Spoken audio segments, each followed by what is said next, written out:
Okay guys, let me discuss the one important topic, very important topic, that is the drift velocity of electron.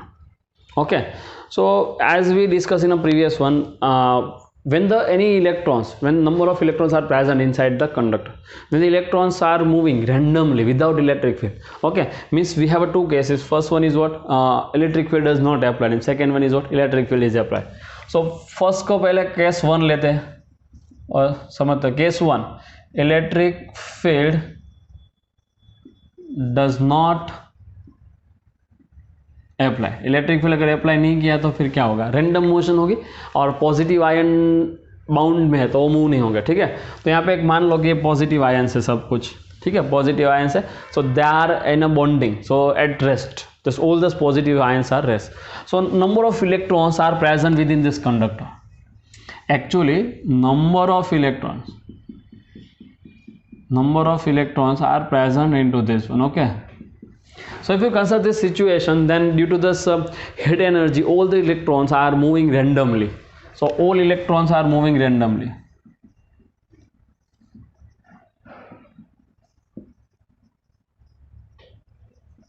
ठीक है, तो इसकी वजह से current कितना हो जाएगा, 0, as we discuss in previous one. Now let us discuss only about 1 electron. हम कोई 1 इलेक्ट्रॉन्स के का ही सोचते हैं. ठीक है, तो आप ऐसा मान लो कि यहाँ पे कोई इलेक्ट्रॉन ऐसे मूव कर रहा है, ये पॉजिटिव आयन से इलेक्ट्रॉन है, पहले ऐसे गया, उसके बाद ऐसे गया, मतलब इसमें यहाँ पे कंटिन्यूस कोलिजन होगी.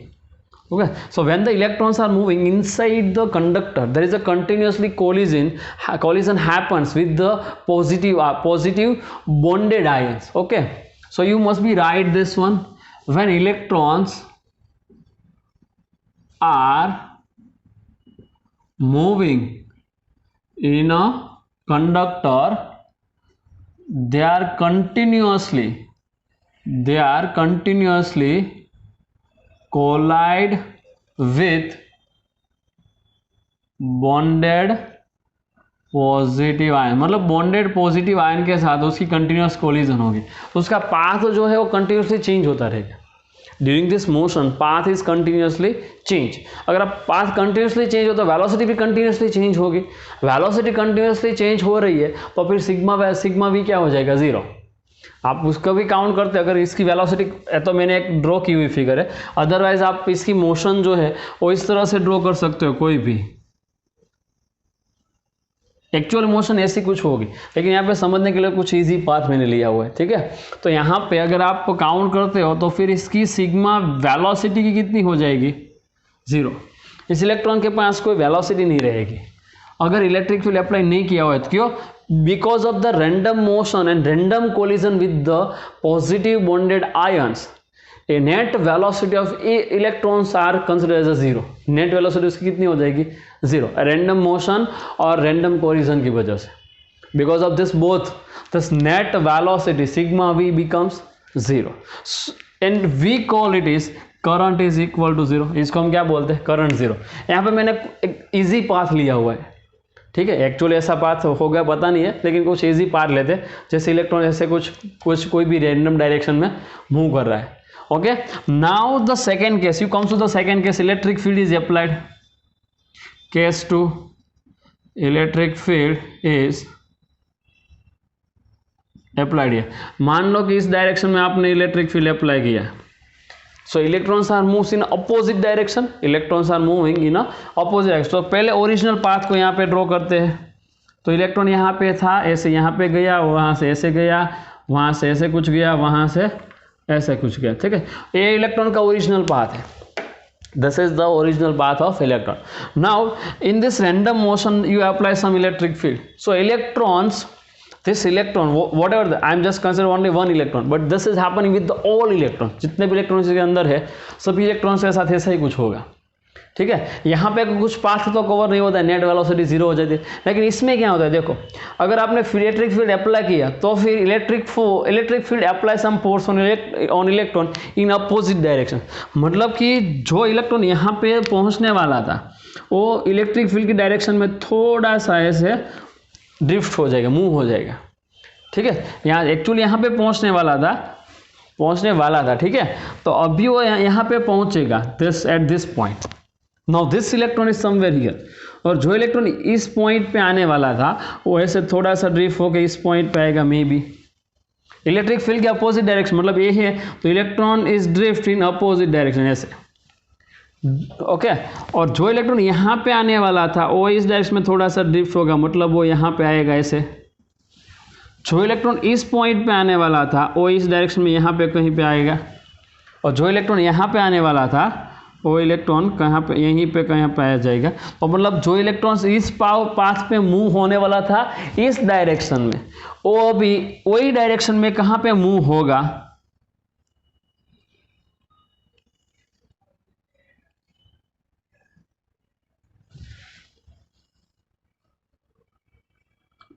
ये इलेक्ट्रॉन इस पाथ पे मूव होगा। तो मतलब इतना पाथ कवर का जब होगा तो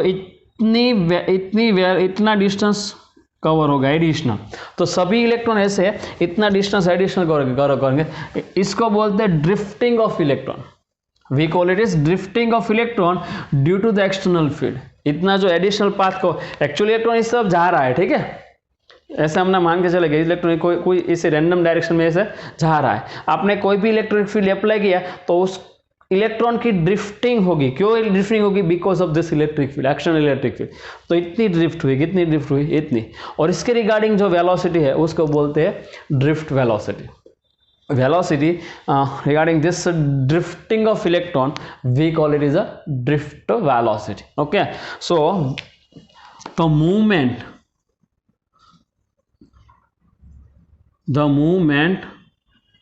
of electron under the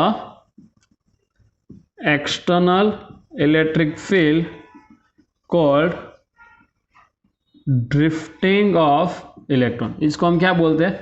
drifting बोलते हैं। अगर इतना जो प्रोसेस हुआ उसमें आगे कितना टाइम लगता है? मान लो कि ये जो हुआ उसमें डेल्टा टी टाइम लगता है, उसमें कितना टाइम लगता है? Delta T. ड्रिफ्टिंग हुआ मान लो डेल्टा एक्स लगता है, ठीक है। तो इसके रिगार्डिंग कुछ तो वेलोसिटी उसकी होगी। पहले वेलोसिटी नेट जीरो थी, अभी इतनी वेलोसिटी रेडिएशन मिल रही है क्योंकि इलेक्ट्रॉन ड्रिफ्ट हो रहा है। ओके, तो इसके रिगार्डिंग जो भी आपके पास वेलोसिटी है उसको बोलते हैं drift velocity. So velocity of this electron in this process called a drift velocity। इस velocity को क्या बोलते हैं हम?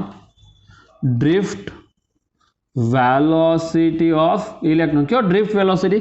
क्योंकि ड्रिफ्ट, यहाँ पे इलेक्ट्रॉन का ड्रिफ्टिंग हो रहा है, इलेक्ट्रॉन मूव नहीं हो रहा है। हम ऐसे बोल, क्योंकि इलेक्ट्रॉन तो ऐसे मूव हो रहा था, लेकिन इलेक्ट्रिक फील्ड अप्लाई किया तो इलेक्ट्रॉन मूव तो हुआ, ऐसे ही हुआ, लेकिन उसकी थोड़ी सी ड्रिफ्टिंग हो गई। इलेक्ट्रॉन थोड़ा ड्रिफ्ट हो गया, जहाँ पे पहुँचने वाला था वहाँ पे नहीं पहुँचा, कोई और जगह पे पहुँच गया, ठीक है। तो इसको हम बोलते हैं ड्रिफ्टिंग। क्या बोलते हैं? ड्रिफ्टिंग। तो इस वेलोसिटी, इलेक्ट्रॉन की जो भी इसमें वेलोसिटी मिलती है उसको बोलते हैं drift velocity. So all these electrons are moving with a different drift velocity. Okay, so on an average means all these electrons are moving with a different velocity actually. तो ऑन एन एवरेज हम velocity लेके जो भी electrons move कर रहे हैं inside the conductor, वो उसकी वेलोसिटी हम कांस्टेंट मान के चलते हैं। और कितनी है वो? ड्रिफ्ट वेलोसिटी जितनी। इलेक्ट्रॉन्स है और डिफरेंट, ऐसा नहीं कि सभी इलेक्ट्रॉन का ऐसा ही डिस्प्लेसमेंट होगा।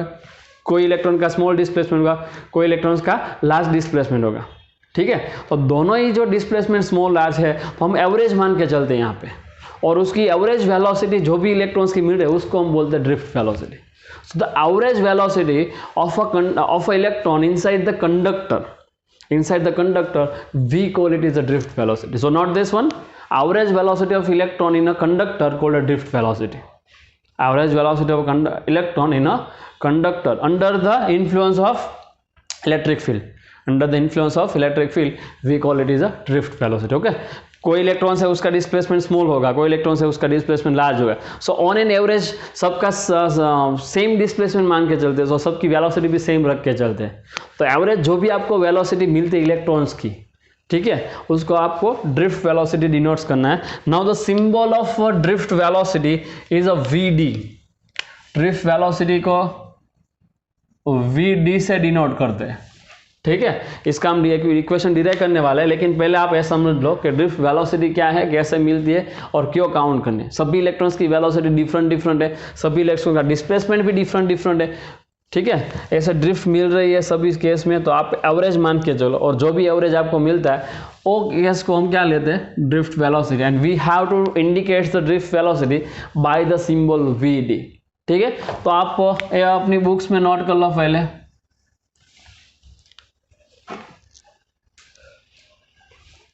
Okay guys, let us discuss one new topic, relation between current density J and the drift velocity V, and very important equation. Number of questions were asked in this on the basis of this one. Okay, and here we not only derive this relation, here we derive the number of relations. Okay, let's start with this one. So if you have to finding out this relation, then what is the average velocity of electron? Then average velocity is equal to 1 upon n sigma of vi is equal to always 0. Why? Because of random motion. ये 0 क्यों है?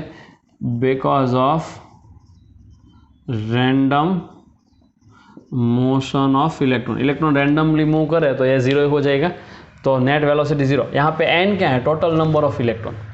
What is the n? Total number of relation. We just discuss about this. Let's we just understand something. Without electric field, suppose electrons is moved from A to B. Electron is moving from A to B without electric field, है ना, कोई भी direction में. Suppose मान लो कि ऐसी कोई डायरेक्शन में इलेक्ट्रॉन, और मतलब रैंडम डायरेक्शन में इलेक्ट्रॉन मूव कर रहा है, इलेक्ट्रिक फील्ड अप्लाई नहीं किया हुआ है, ठीक है. Now you apply some electric field in this direction. कोई भी डायरेक्शन में आप अप्लाई कर सकते हो, राइट हैंड साइड भी अप्लाई कर सकते हो, लेफ्ट हैंड साइड भी अप्लाई कर सकते हो, ठीक है. जिस डायरेक्शन में आप इलेक्ट्रिक फील्ड अप्लाई कर रहे हो उसकी अपोजिट डायरेक्शन में उसकी ड्रिफ्टिंग होने वाली है, एज वी स्टडीड. अगर आपने इसमें इस डायरेक्शन में अप्लाई किया तो electron is drifting along this one, ठीक है. और अगर आपने इलेक्ट्रिक फील्ड इस डायरेक्शन में अप्लाई किया हो तो electron is drift in opposite direction. So you apply the selective in this direction, so it means this electrons is drift in opposite direction of electric field.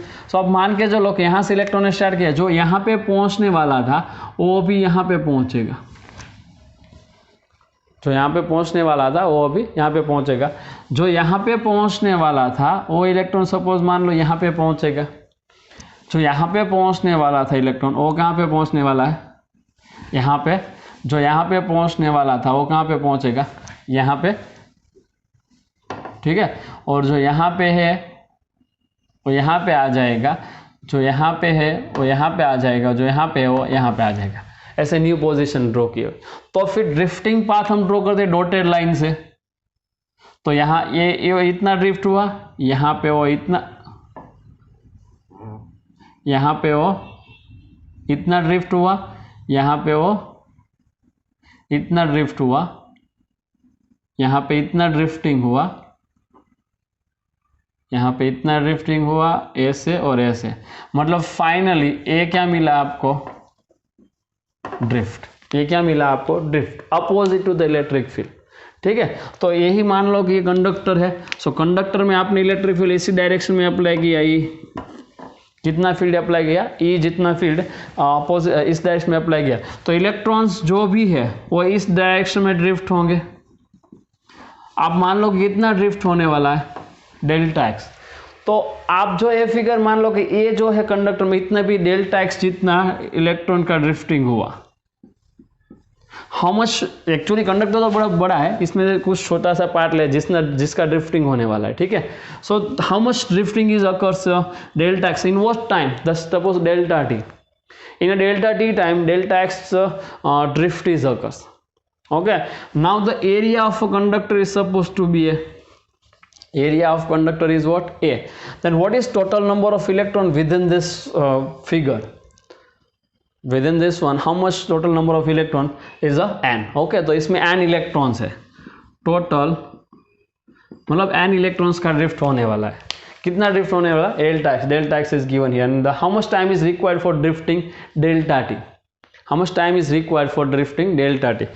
So when you apply this electric field, अगर आपने electric field को apply किया तो फिर electrons पे force लगता है. कितना फोर्स लगता है? F is equal to Q E. So उस due to this electric field electrons are accelerate. So what is acceleration of electron? So acceleration of electron तो कैसे फाइंड करना है? Acceleration of electron is equal to Q E by M, as we studied in previous session, sorry previous chapter. Okay.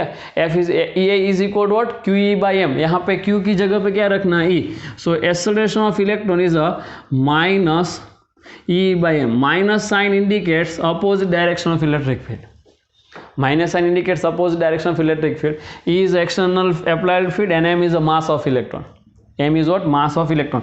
यहाँ पे मैंने कौन सा formula apply किया है, F is equal to M A is equal to Q E, Q की जगह पे माइनस ही रख दो, तो एक्सेलरेशन इलेक्ट्रॉन का इतना हो गया, तो फिर वेलोसिटी क्या हो जाएगी, velocity of electron, so average V is equal to average V I, मतलब initial when this electric field is not applied, so average V I is what 0 plus A into average T also, क्योंकि T भी average ही लेना पड़ेगा ना, क्योंकि कोई small time में मूव कर रहा है, कोई लास्ट टाइम में मूव कर रहा है, तो average T, so average velocity when you apply the electric field we call it is VD, we call it is Vd, so average drift velocity, this one is a 0 क्योंकि average V is what, initial velocity without applying the electric field, average velocity of the electron is what 0, so इसको 0 रख दो, एक ही जगह पे minus E by m into average t, average t is called a tau, so this is the equation of drift velocity where tau is called a relaxation time, tau is called a relaxation time, and it is the average of the time, it is the average time. Okay, so what is the tau here, where tau is equal to relaxation time, tau क्या है, relaxation time है. Okay, and we call it is a average of ti, जितना भी सभी electron को time लगता है उसका एवरेज, इसको आप इक्वेशन 1 लेके चलो, so velocity, drift velocity is equal to what, minus E by m, this minus sign is indicates the sign, direction, sorry, indicates the direction. अगर आपको मैग्नीट्यूड में लिखना है तो आप ऐसे भी लिख सकते हो, in magnitude Vd is equal to, sorry, mod Vd is equal to E by m into tau, आप मैग्नीट्यूड में ऐसा भी लिख सकते हो, ठीक है। तो ये हो गया Vd का equation, drift velocity. What is this drift velocity? Now first we derive the relation between the current and the drift velocity. Okay, so let's we derive this relation, current and drift velocity. उसके बाद ये topics बनाएंगे, ठीक है। तो current का equation क्या हो सकता है, Q is equal to I into delta T लिख सकते हैं, Q is equal to charge is equal to I into, क्योंकि डेल्टा टी के लिए मोशन है, तो डेल्टा एक्स का इक्वेशन क्या होता है, delta X is equal to Vd into delta T रहेगा, है ना।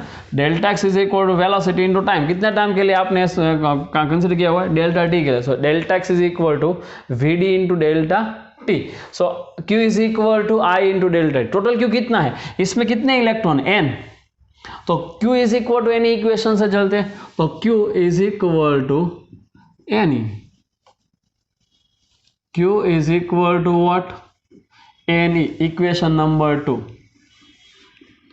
इसको आप ले लो equation number 2, Q is equal to N E, where n is the total number of electron in with in this volume, n is what, total number of electron within this volume. So first finding out the total number of electron, so where n is equal to n into volume, ऐसा लिख सकते हैं, so where small n is what, small n is a electron per unit volume, number of electron per unit volume, ऐसा है। अगर ए ऐसा है तो आप ऐसा लिख सकते हो, n is total number of electron is equal to n into volume, मतलब इसका इक्वेशन हो जाएगा total number of electron upon volume, तो इसमें से n is equal to n into volume, so इसका वॉल्यूम लिख दो यहाँ पे, area into length, volume is what, area into length, so हो जाएगा n into what is length, Vd into delta T, Vd into delta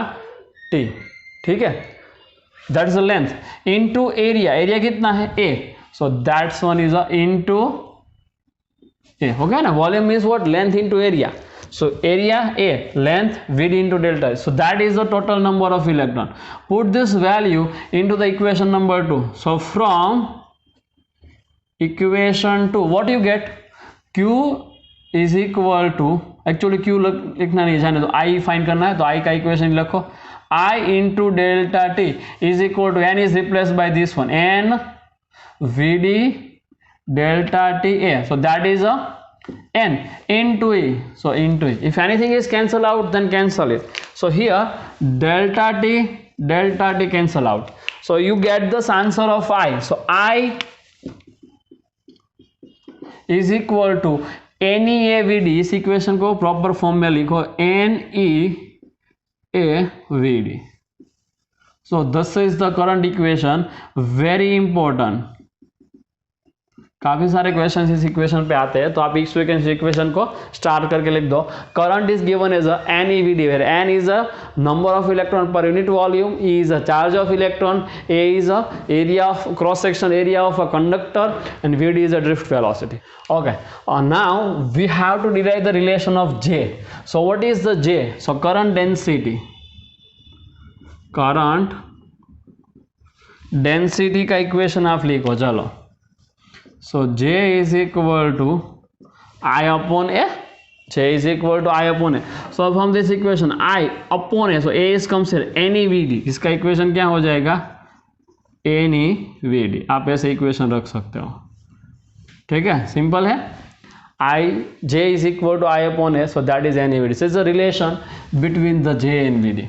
This is the relation between J and VD. तो equation है वो आपको note करना है. ठीक है, चलो इसमें थोड़े से केस लेते हैं. If you just replace this VD by this equation E by m into tau. Okay, so from equation number, इसको इक्वेशन नंबर 3 ले लो. So from equation 1 and 3, what you have to write down? J is equal to Ne. Vd is replaced by E by m into tau. यहाँ पे हम magnitude ही लेने वाले हैं. ठीक है, तो E by m upon tau, into tau, E by m into tau. तो सिंप्लीफाई करो, E into E square. So J is equal to Ne square upon m into tau into E, है ना. J is equal to N square upon m into tau into E. Now what is the Ohm's law in form of J? So J is equal to sigma E.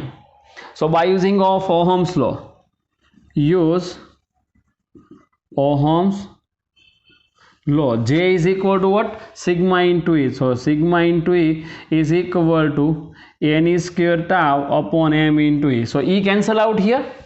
यहाँ पे आप E को cancel कर दो, तो E cancel करो तो sigma का आंसर मिल जाएगा. तो इसमें से आपको कंडक्टिविटी का इक्वेशन मिलेगा. सो एडिशनल कंसेप्ट में, एडिशनल इक्वेशन में आप ये भी लिख देना, conductivity sigma is equal to N square upon m into tau, N square upon m into tau. This is the equation of conductivity in another format. Okay, so you just derive the relation of resistivity. Rho is equal to 1 upon sigma also. अगर आपको रो चाहिए तो पहले sigma find कर लो और उसके बाद उसका रेसिप्रोकल ले लो, तो आपको रेजिस्टिविटी भी मिल जाएगी. ठीक है, तो आप रेजिस्टिविटी इस इक्वेशन से फाइंड कर सकते हो. क्लियर है सबको? तो sigma into E is equal to N square upon tau. E रखे, ई इसको कैंसिल कर दो, आपको इक्वेशन ऐसा कुछ मिलेगा. Sigma is equal to N square upon tau into M. अगर सेमीकंडक्टर की बात कर रहे हो तो वहाँ पे टोटल सिग्मा हो जाएगी sigma electron plus sigma hole. In case of any conductor there is only one charge carrier. What is this charge carrier? It's a electron. So यहाँ पे जो भी कंडक्टिविटी है वो इलेक्ट्रॉन्स की है, लेकिन सेमीकंडक्टर में दोनों ही रहती है, electrons and hole. Okay, so in case of semiconductor we write the relation, the total conductivity of a semiconductor is a sigma electron plus sigma hole. Okay, यहाँ पे जो भी conductivity only for electrons, so sigma electron is equal to n square tau upon m. इससे आप equation derive कर सकते हो. ठीक है, तो पूरा टॉपिक से आप नोट कर लो. Okay guys, let us come to this next topic, mobility. Okay, and number of equation we have which is related to the current density, drift velocity. That is another case of the relation, and you must be remember this all this case. Okay, now what is mobility? Mobility is the magnitude of drift velocity per unit electric field. Magnitude of drift velocity per unit electric field, and mobility it is denoted by mu. Mobility denoted by mu. So it is given as a mu is equal to Vd upon E. So this is the equation of mobility. Always positive. Always positive. You must be remember. Actually, mobility is nothing. That is mobility is a one type of ability of a movement of a charge carrier. Mobility indicates the ability of a movement of a charge carrier in any substances. We have a number of types of substances. Up to this one, we only discuss about the conductors. Okay, otherwise ionic gas, electrolyte, semiconductor, we have a number of types of substance. So in any substance, mobility indicates the ability of a movement of a charge. So ability is always positive, so this is always given in a positive terms. So mu is equal to what? Vd upon E. If you have to find the unit, then what is the unit of Vd? Meter per second. What is the unit of electric field? So that is a volt per meter. Okay, unit or Newton per coulomb also आप वो भी लिख सकते हैं, Newton पर coulomb. So electric field having a 2 units, volt per meter. Okay, potential difference upon length. So potential difference upon length. So meter square. So unit is a meter square per volt into second. So that is a unit of mobility. You must be remember what is this unit of mobility. Okay, and this is the equation. Now if you derive the relation of the mu in the different format, then what is the Vd here?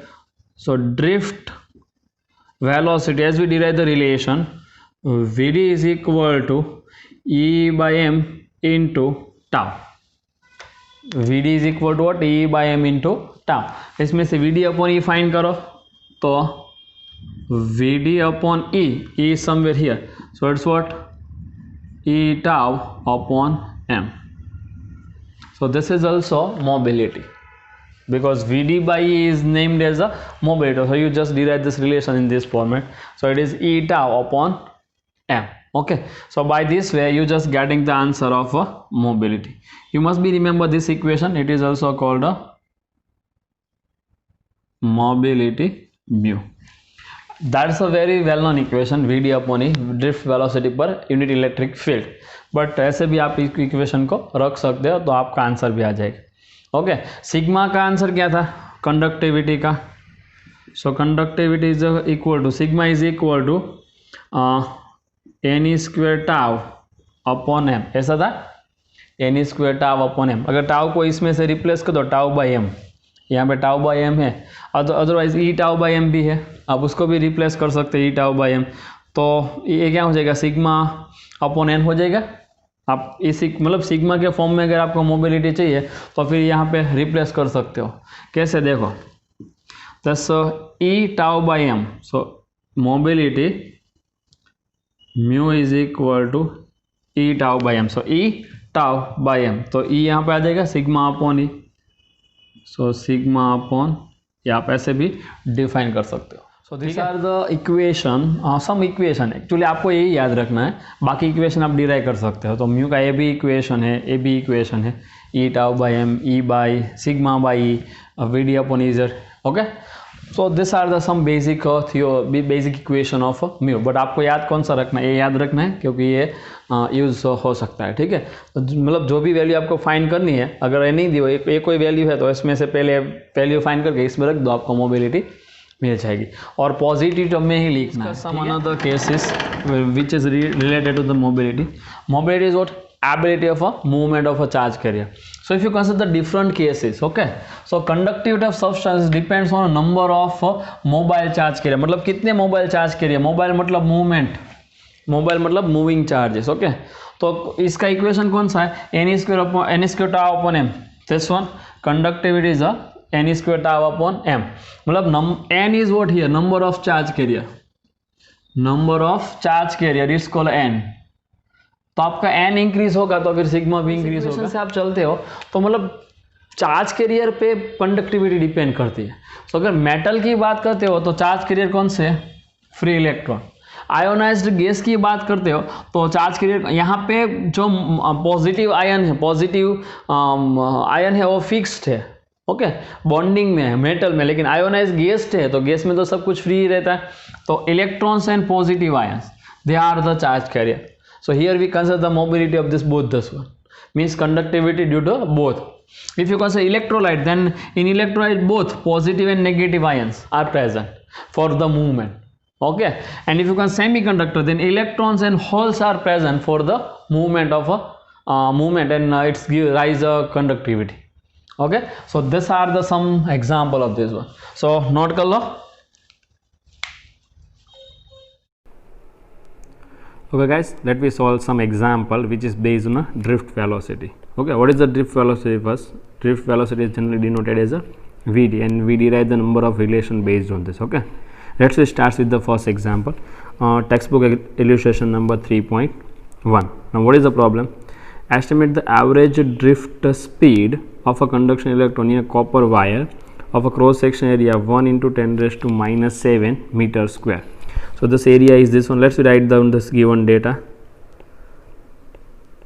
So first data is what? A is equal to 10 to the minus 7 meter square, and the current is 1.5 ampere. So I is equal to 1.5 ampere. Assume that each copper atom contributes roughly one concentration of electron. मतलब कि एक copper atom है वो एक electrons contribute करता है conduction में. ठीक है, the density of this copper is what?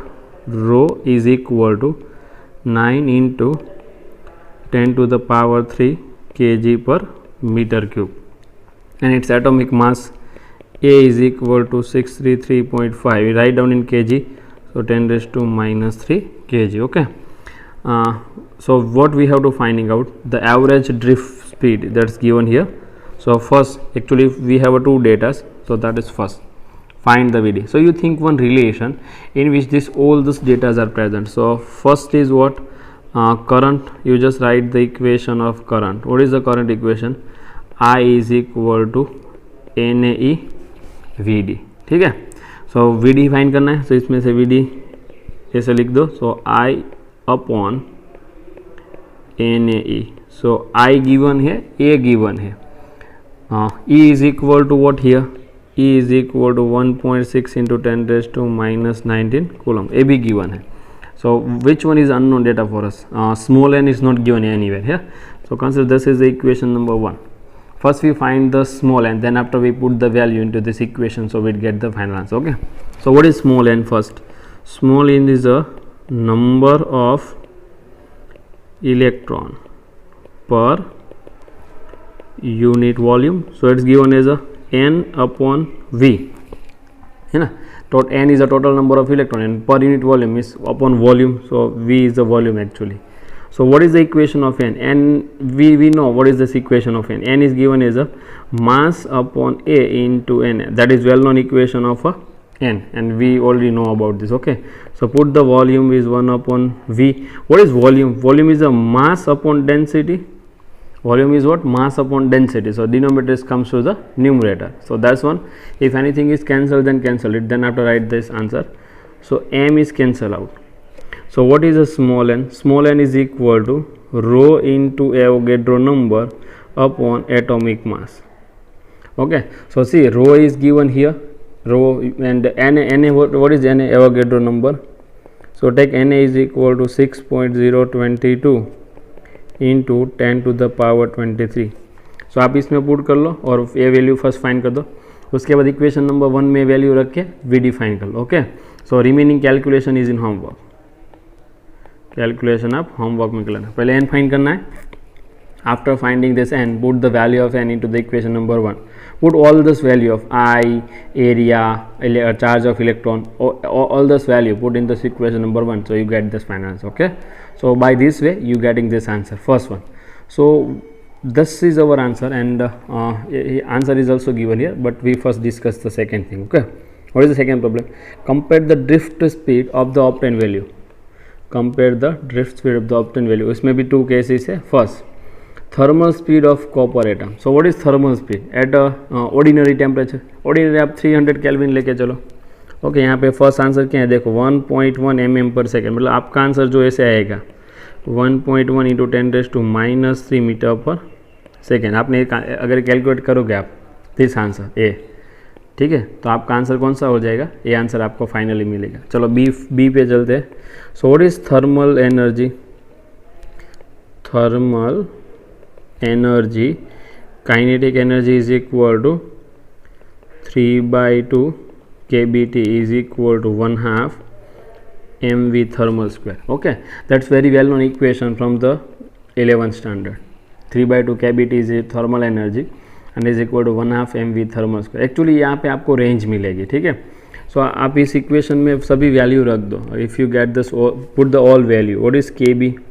kb is a 1.38 into 10 raised to minus 23 in SI unit. Put suppose ordinary temperature is 300 Kelvin approximately. आप इस टेम्परेचर को वेरी कर सकते हैं थोड़ा, तो आपका आंसर भी उस तरह से वेरी होगा। अगर आप ये सभी वैल्यू इसमें रखते हो तो आपको वी थर्मल एग्जैक्ट तो नहीं मिलेगी, लेकिन अप्रोक्सीमेट आंसर आपको मिलेगा। इसमें आप वैल्यू रख देना, ठीक है। क्लियर है? सभी वैल्यू रख के वी थर्मल आपको कितना मिलेगा, देखो यहाँ पे मैंने दिया हो V thermal approximate in the range, ये रेंज में होगा 10⁻² मीटर पर सेकेंड के रेंज में मिलता है। मतलब 100 भी हो सकता है, 200 भी हो सकता है, 300 भी हो सकता है, ऐसा कुछ, ठीक है। तो आप सभी वैल्यू रख के वी थर्मल फाइन करो, इतना आता है। तो आप रेशियो फाइन करो, है ना, रेशियो, क्योंकि कंपेयर करना है। तो अगर आप रेशियो फाइन करोगे कि V D upon V thermal क्या है, तो वी डी कौन सी रेंज में है, देखो mm की रेंज में, मतलब कि 10⁻⁻3। थर्मल कौन सी रेंज में है, 10⁻+2। तो ए रेशियो अप्रोक्सीमेटली कितना मिलता है, 10⁻⁻5। मतलब कि thermal speed is 10⁵ times than the drift speed. Thermal speed is 10⁵ times the drift speed. और ऐसा भी बोल सकते हैं कि drift speed is 10⁻⁻5 times of the thermal speed. Drift speed is 10⁻⁻5 times of the thermal speed. Okay, so इस तरह से आप आंसर लिख सकते हैं। ये अप्रोक्स आंसर है, एग्जैक्ट आंसर नहीं है अपने पास। क्लियर है सबको? चलो नेक्स्ट प्रॉब्लम क्या है देखते हैं। So the third problem, second problem, speed of propagation of electric field in the conductor. So actually अभी नहीं स्टडी किया, लेकिन आप आगे स्टडी करने वाले हो। बी में फर्स्ट, बी में second. Speed of propagation of electric field, it's given as a speed of light. Speed of light is equal to c 3 into 10⁸ meter per second. The propagation of electric field is given as a 3 into 10⁸ meter per second. Okay, so this one is our third answer. अगर आप comparison भी करते हो तो फिर answer क्या होगा, V D upon C. V D कौन सी रेंज में, 10⁻³ की रेंज में। सी कौन सी रेंज में, 10⁸ की रेंज में। तो इस टोटल आंसर कितनी रेंज में आ जाएगा, 10⁻,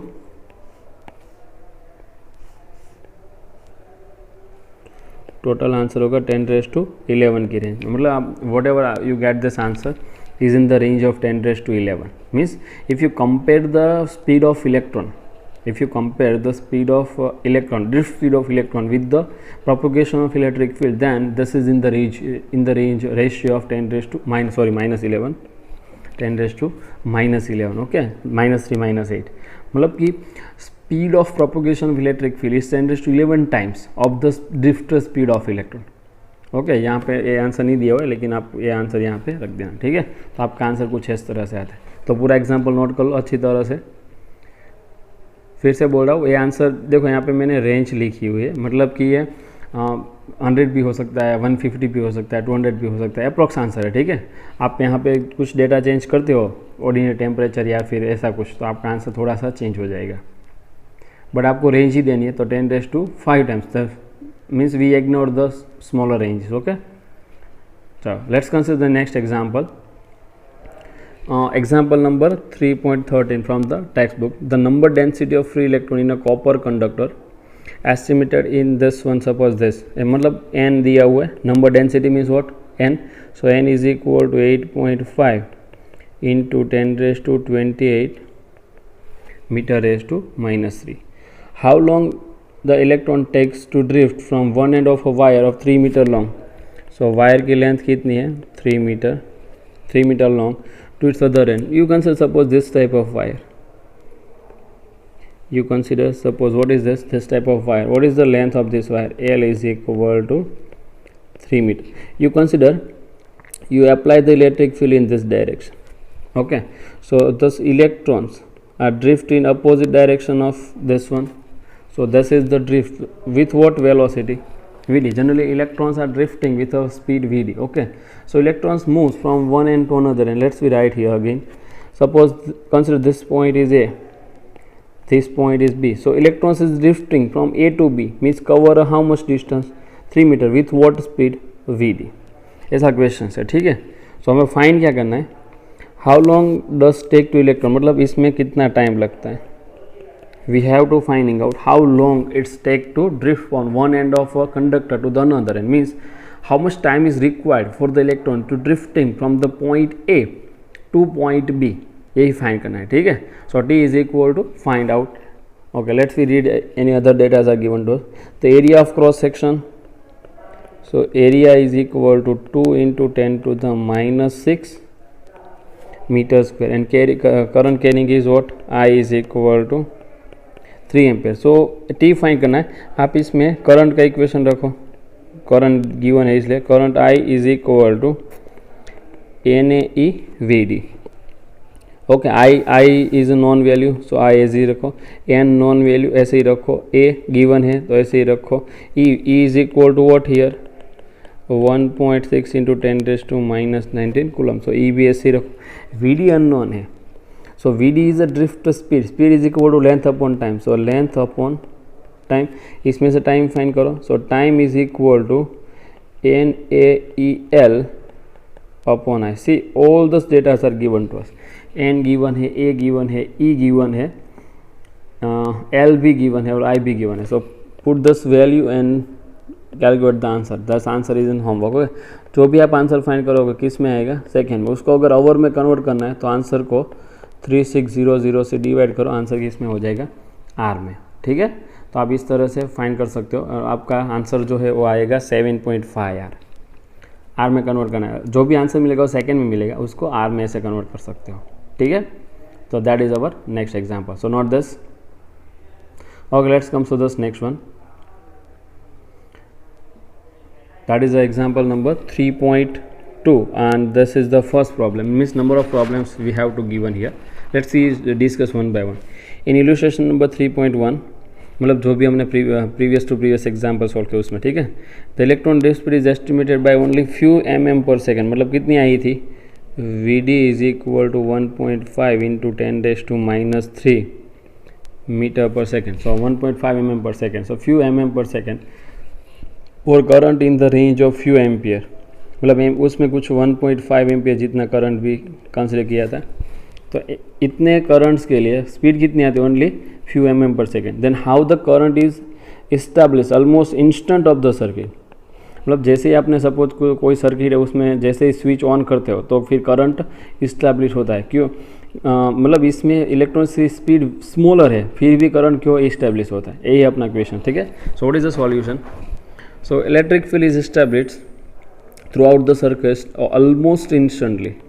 ओके, मतलब जैसे ही स्विच स्टार्ट करते हो करंट पास होता है with the speed of light, क्योंकि current is electrons are drifting because of the electric field. So speed of electrons is very small. Speed of electrons is very small, but if you consider this drifting of electron due to this electric field, so electric field is propagate very fast. Electric field is propagate very fast also. That is the reason behind. Okay, so thus every point is electron drift is very small, but electron drift is starts instantly. So you consider this type of situation. Consider, suppose this is what? Any conductor. So there is a large number of electrons are present. Means what is the density of this electron? Approximately 10 raised to 22 to 10 raised to 28. मतलब large number of electrons are already present over there. ठीक है, तो इतने सारे electrons अगर इसमें present है तो जैसे आप इलेक्ट्रिक फील्ड अप्लाई करते हो कंडक्टर में सभी इलेक्ट्रॉन्स ड्रिफ्ट करेंगे. ऐसा नहीं बोल रहा हूँ कि इलेक्ट्रॉन्स यहाँ से है तो इंस्टेंटली यहाँ पे आ जाएगा. सभी इलेक्ट्रॉन्स ऐसे स्मॉल ड्रिफ्टिंग करेंगे, स्मॉल. तो due to this small driftings of the whole electrons at a time with this drifting is very fast, this speed is very small. But अगर सभी इलेक्ट्रॉन एक साथ ड्रिफ्ट करते हैं क्योंकि इलेक्ट्रिक फील्ड तो इंस्टेंटली उसमें अप्लाई होता है, ठीक है, with the speed of light. तो इसलिए एक साथ इलेक्ट्रॉन सारे इलेक्ट्रॉन ड्रिफ्ट करने वाला है, तो इस ड्यू टू दिस रीजन दस current is passing through the conductor instantly. Okay, क्योंकि एक साथ इतने सारे इलेक्ट्रॉन ड्रिफ्ट करेंगे तो फिर करंटली इंस्टेंटली पास होगा। करंट भी कैसा होगा? Steady, because all these electrons are moving with the same speed Vd, almost the same speed, okay, almost same speed. So the steady current will be flow through this conductor when we are just switch is on in the circuit, and that is the reason. Do you understand? Okay, let's see. So do not take establishment of current does not have to wait for the electron from one end to another end of a conductor traveling to the another end. मतलब electron जो है one and से another and में जब तक travel करता है उतना उसमें टाइम लगता है, वो टाइम क्या मतलब वेट नहीं करनी रहती, ठीक है, क्योंकि एक साथ इलेक्ट्रॉन है वो ड्रिफ्ट करने वाले हैं, तो फिर स्टेडी करंट ऐसे पास होगा। It does take a little while for the current reach to the steady value. एक साथ इलेक्ट्रॉन, इलेक्ट्रिक फील्ड तो इंस्टेंटली उसमें अप्लाई होने वाला है, तो ड्रिफ्ट तो सभी इलेक्ट्रॉन एक साथ स्टार्ट कर देंगे, ठीक है, तो इंस्टेंटली करंट भी उसमें पास होता है। That is a reason for this one, otherwise drift field is very small. And if you consider this example answer, okay, how much time is required to cover a 3 meter distance, previous example, then 7.2 hour is required।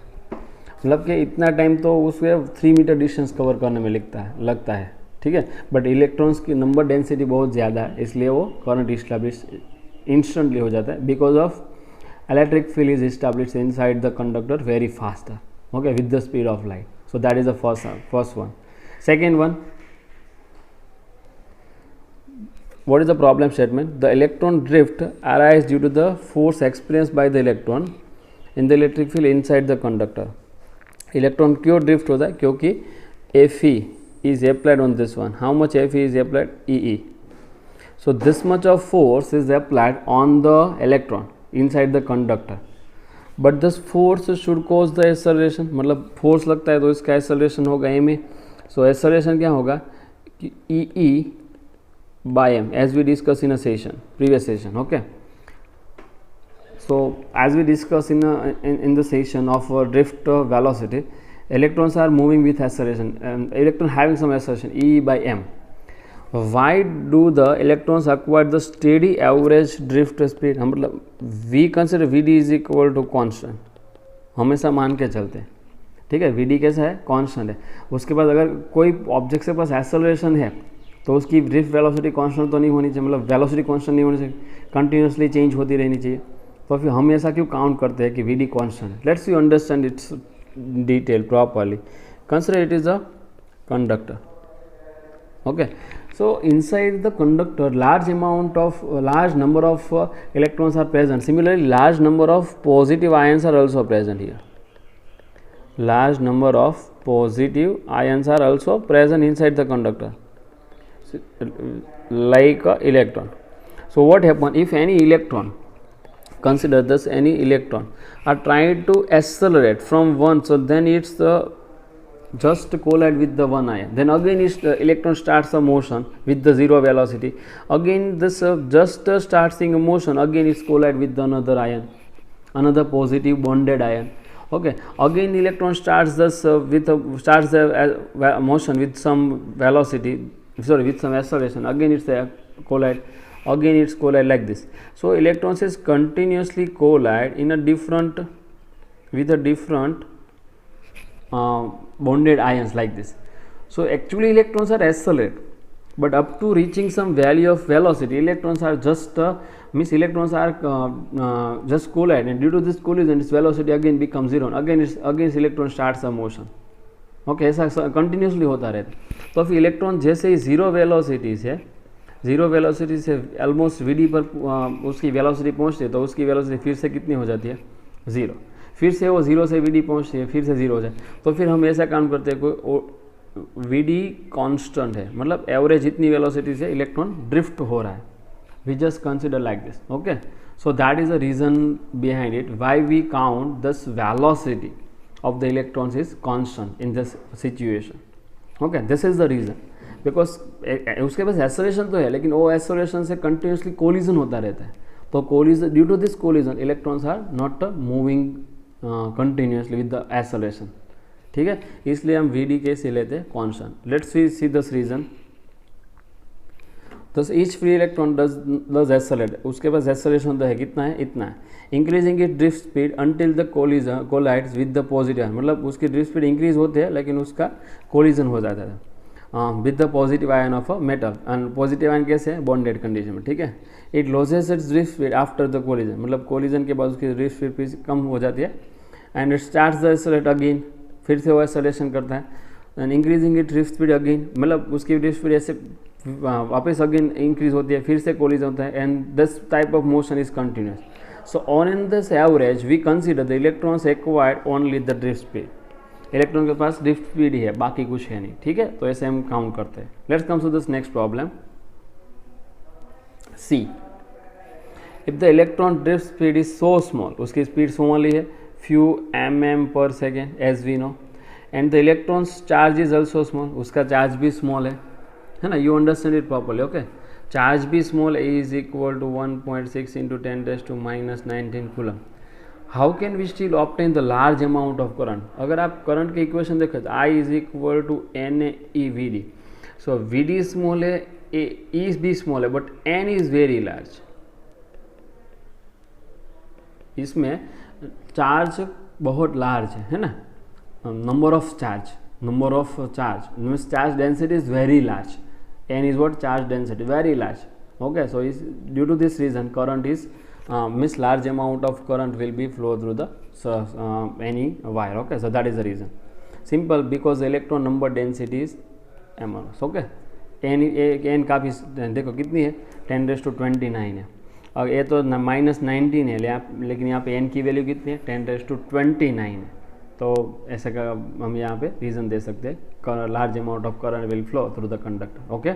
Comes to the next problem. When the electron drift in a metal from lower to higher potential, ये तो हमें पता ही है, electron drifting from lower to higher potential, does it means that all free electrons of metal are moving in the same direction, then we can simply say no, all electrons are drifting in a same direction, उसकी motion तो जो है वही रहेगी। आप ये अच्छी तरह से हम समझ लो, हमने ड्रिफ्ट स्पीड में जब ड्रिफ्ट स्पीड का कंसेप्ट सॉल्व किया था उसमें भी ऐसा समझा था, अगर आप इलेक्ट्रिक फील्ड इस डायरेक्शन में अप्लाई करते हो तो फिर जो इलेक्ट्रॉन है उसकी ड्रिफ्टिंग इस डायरेक्शन में होगी।